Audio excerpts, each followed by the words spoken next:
بسم اللہ الرحمن الرحیم۔ جب انسان فوت ہوگا اس کی قبر میں پہلی صبح، شام اور رات کیسی ہوگی، اس کے ساتھ کیا ہوگا؟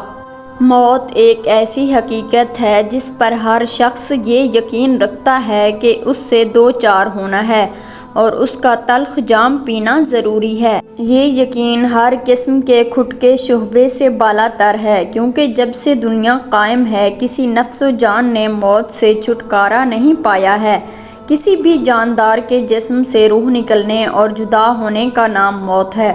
ہر انسان خواہ کسی مذہب سے وابستہ ہو یا نہ ہو، اللہ یا غیر اللہ کو معبود مانتا ہو یا نہ مانتا ہو، اس حقیقت کو ضرور تسلیم کرتا ہے کہ اس کی دنیاوی زندگی عارضی و فانی ہے۔ حضرت علی رضی اللہ تعالی عنہ کی خدمت میں ایک شخص حاضر ہوا اور پوچھنے لگا کہ اے امام علی، قبر میں انسان کی پہلی رات کیسی ہوگی؟ تو حضرت علی رضی اللہ تعالی عنہ نے فرمایا کہ میں نے اللہ کے رسول صلی اللہ علیہ وآلہ وسلم سے سنا ہے کہ انسان کی سب سے مشکل رات قبر کی پہلی رات ہوتی ہے، جب دوسرے انسان، اس کے عزیز و اقارب، دوست، رشتہ دار اسے دفنا کے چھوڑ کر چلے جاتے ہیں تو وہ انسان روتا رہتا ہے۔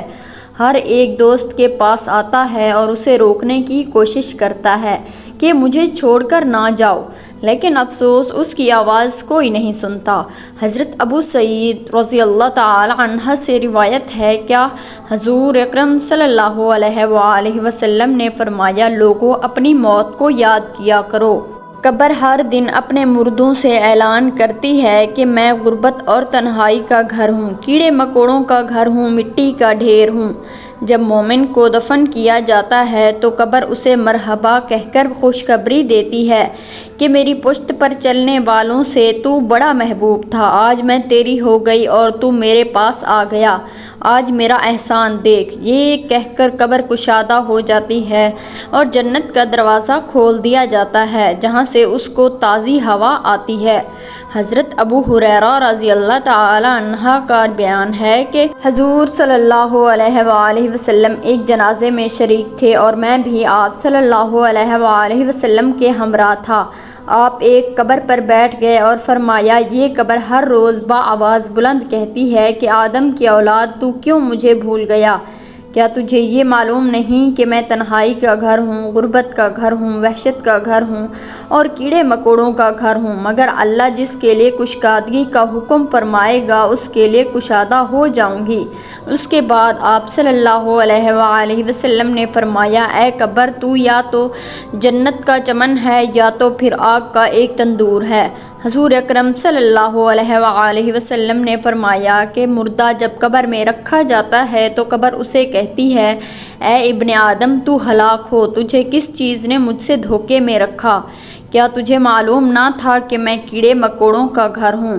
تجھے کس چیز نے مجھ سے بہکا کر نڈر کر دیا اور تو میری پشت پر بہت اکڑ کر چلتا تھا؟ اگر وہ مردہ نیک ہوگا تو جواب دینے والے اسے جواب دیں گے کہ اے قبر، تو دیکھ تو صحیح اس کے اعمال کیسے ہیں، یہ اچھائی اختیار کرتا تھا اور برائی سے دور رہتا تھا۔ یہ سن کر قبر کہتی ہے، بے شک یہ نیک تھا، اب میں اس کے لیے سرسبز ہو جاتی ہوں۔ مردے کا جسم اس وقت منور ہو جاتا ہے اور اس کی روح اللہ تعالیٰ کی طرف بھیج دی جاتی ہے۔ حضرت عبداللہ بن عبید رضی اللہ تعالی عنہ سے روایت ہے کہ حضور صلی اللہ علیہ وآلہ وسلم نے فرمایا کہ مردہ قبر میں پیشتا ہے اور ان لوگوں کے گھروں کی آواز بھی سنتا ہے جو اس کے ساتھ جنازے میں گئے۔ مردے سے اس کی قبر کہتی ہے کہ ابن آدم، تیری ہلاکت ہو، تو نے میری تنگی، بدبو اور کیڑے مکوڑوں کا خوف نہیں کیا، اس لیے تو نے اس چیز سے بچنے کے لیے تیاری نہیں کی۔ بدعمال مردے سے کہتی ہے کہ تو نے میری تاریکی، میری وحشت، میری تنہائی اور تنگی، میرا غم تجھے یاد نہ رہا۔ اس کے بعد قبر اس کو جکڑ لیتی ہے اور فرشتے اس کو ہتھوڑے سے ایسے مارتے ہیں کہ اس کی پسلیاں ادھر کی ادھر ہو جاتی ہیں۔ پھر دوزخ کی کھڑکی اس پر کھول دی جاتی ہے اور وہ مردہ حشر تک اس عذاب میں مبتلا رہتا ہے۔ مرنے کے بعد ہر مردے کو صبح اور شام اس کا ٹھکانہ دکھایا جاتا ہے۔ فرشتے جنتی کو جنت دکھا کر خوشخبری دیتے ہیں اور دوزخی کو دوزخ دکھا کر اس کی حسرت اڑاتے ہیں۔ حضرت قتادہ رحمۃ اللہ علیہ فرماتے ہیں کہ عذاب قبر کے 3 حصے ہیں۔ 1/3 عذاب پیشاب سے نہ بچنے کے سبب، 1/3 غیبت کے سبب اور 1/3 چغل خوری کے سبب ہوتا ہے۔ حضرت ابن عمر رضی اللہ تعالی عنہ سے روایت ہے کہ رسول صلی اللہ علیہ وآلہ وسلم نے ارشاد فرمایا، جب انسان کا انتقال ہو جاتا ہے تو اس پر صبح شام اس کا ٹھکانہ پیش کیا جاتا ہے۔ اگر وہ اہل جنت میں سے ہے تو جنت والوں کا مقام، اور اہل جہنم میں سے ہے تو جہنم والوں کا مقام اس کو دکھایا جاتا ہے۔ پھر کہا جاتا ہے کہ تیرا یہ ٹھکانہ ہے جہاں تک کہ اللہ تجھ کو قیامت کے دن اٹھائے گا۔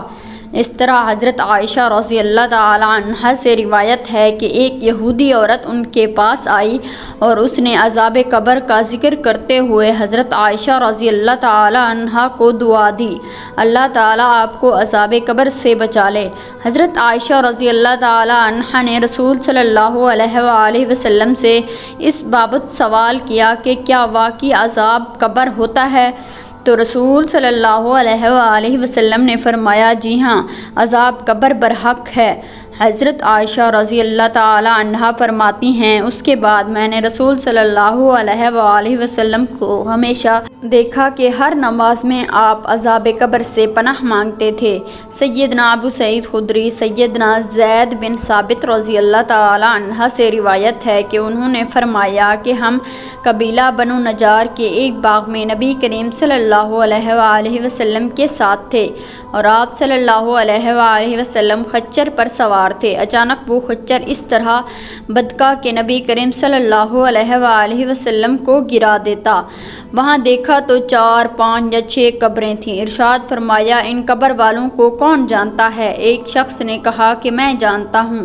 پوچھا، یہ کب فوت ہوئے؟ تو بتایا گیا کہ یہ شرک پر مرے ہیں۔ تو ارشاد فرمایا، یہ امت اپنی قبروں میں آزمائی جاتی ہے۔